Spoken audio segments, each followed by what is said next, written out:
Hi, I'm Kim Kohler-Jones, the Executive Director at the Hoyt Center for the Arts, and I'd like to welcome you to another edition of The House That Hoyt Built. I have with me today Dr. Ali Du Bois and David Esposito, both trustees here at the Hoyt, and we're going to share the basement with you today, someplace that people generally do not get to tour. So Ali, what's your favorite part? What do you find most interesting?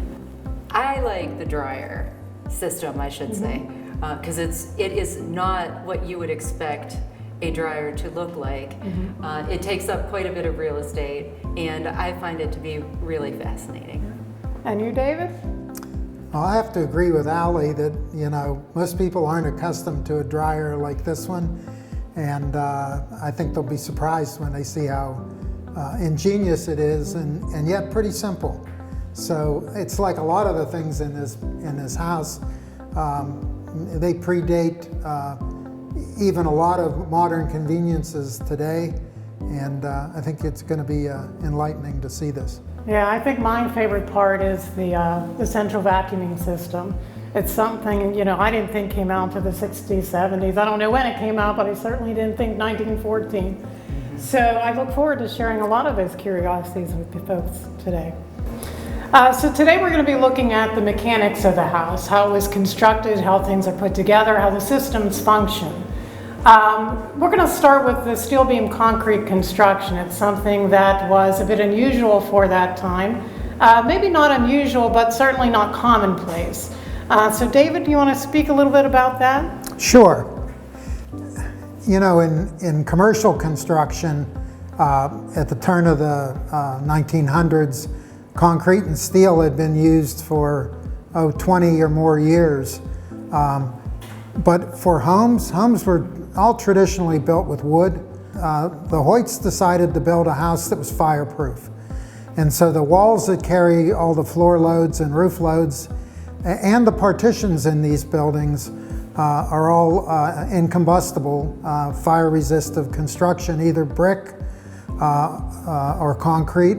And the partitions between the rooms were actually made out of gypsum block. And so the house was fireproof, which was very unusual in those days. And they had... Tell me how thick the walls and the floors are. Well, the walls, the basement walls were here, are at least a foot thick of solid brick, multiple widths of brick.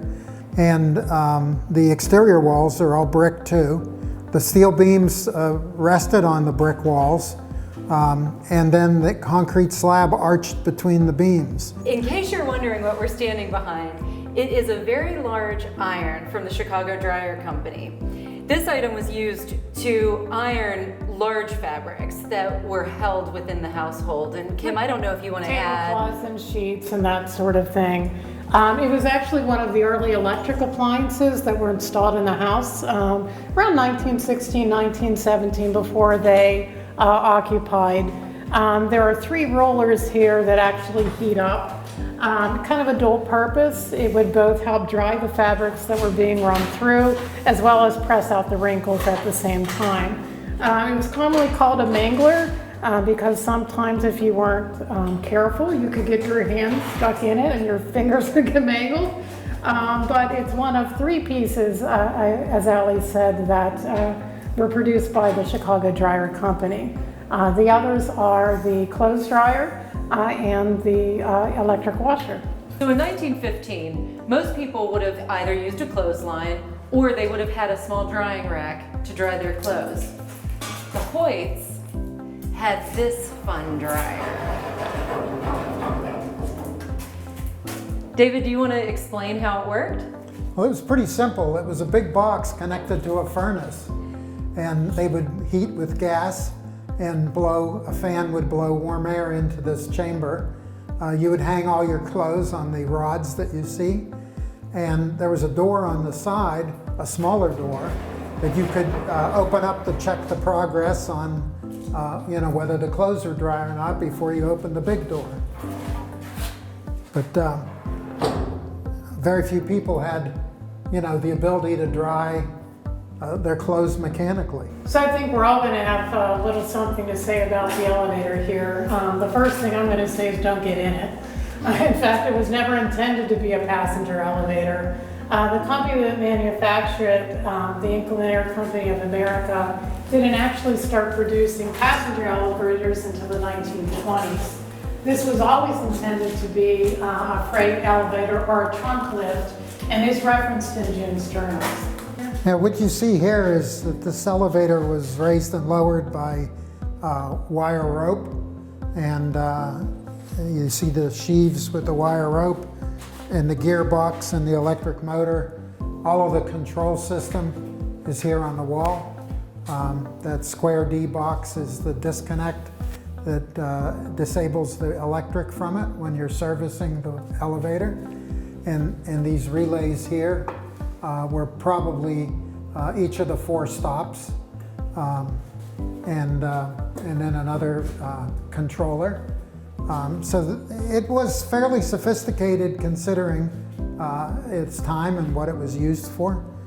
Of course, today all of this is computerized, but back then it's mechanical electrical switches.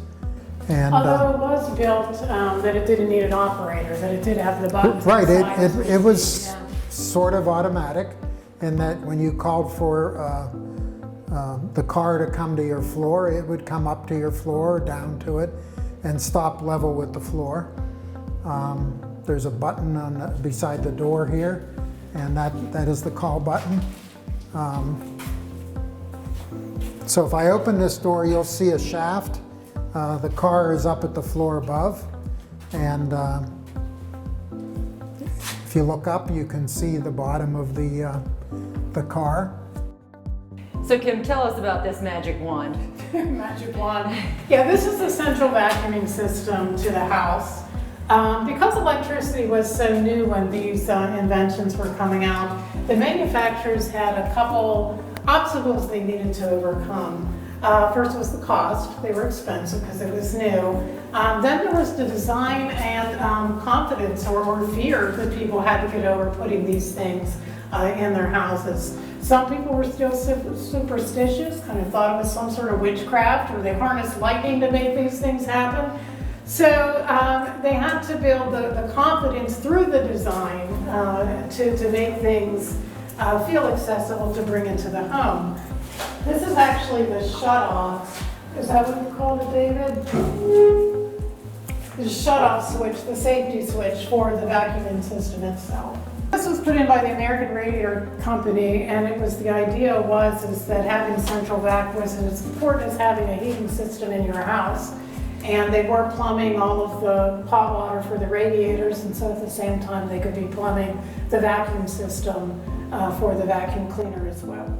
This is another example too of a commercial grade feature that was put into a residential home. Right, and I have to say one of the things that's really impressed me the most about doing some of the research into this equipment is the manufacturer of the central vac, of the Chicago Dryer Company, the elevator. They're all still around and in business manufacturing the same things now as they did, over 100 years ago. If you think about this house in today's context, if you were building this house today, it would be a lead or a passive solar house, and it would be filled with smart devices connected to the internet. You would walk in, like in the movies, you'd say hello to your house and it would respond back to you.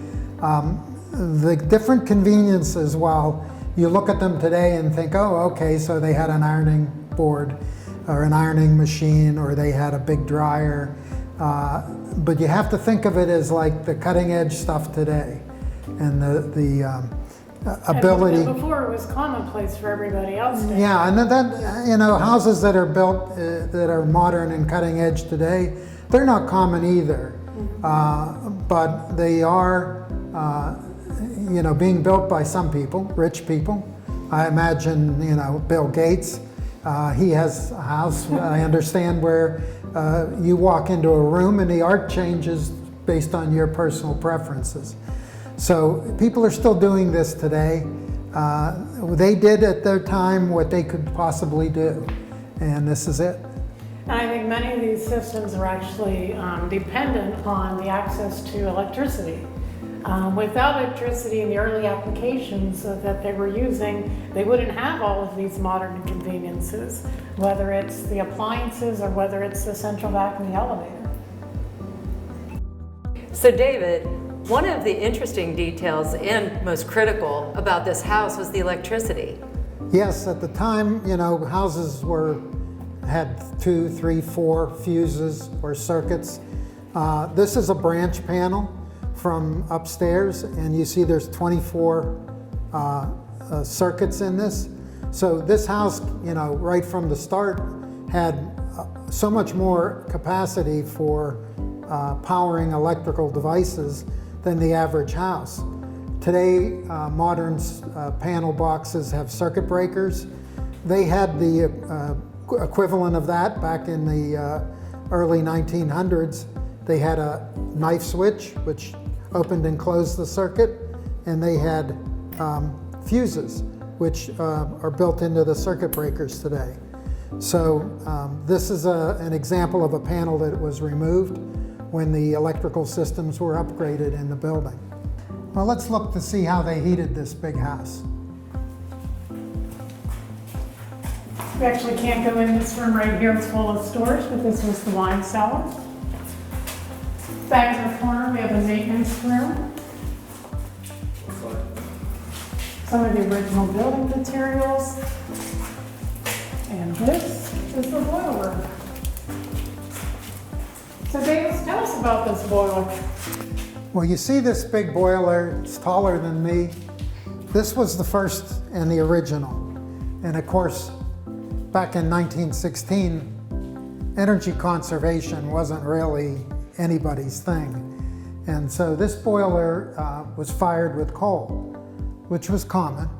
And it's interesting to see as time went by, if this was 1916, that blue boiler over there was probably 1950, 55. And you see how much smaller it is. And then this little hot water tank over here does some of the heating load now for what was a closed-in porch. So you can see in time how heating systems have gotten smaller.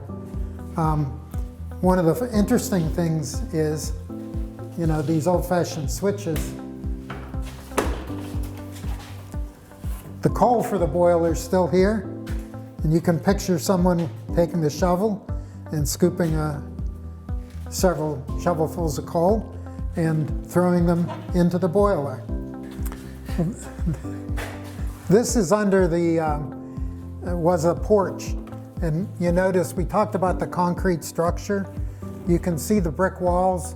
And if you look at the roof or the ceiling above your head, you can see the wood grain on the boards. That was all formed with wooden boards and then concrete placed on top. And you can still see the outline of all the boards. The Hoyts probably bought this house with what's called attic stock.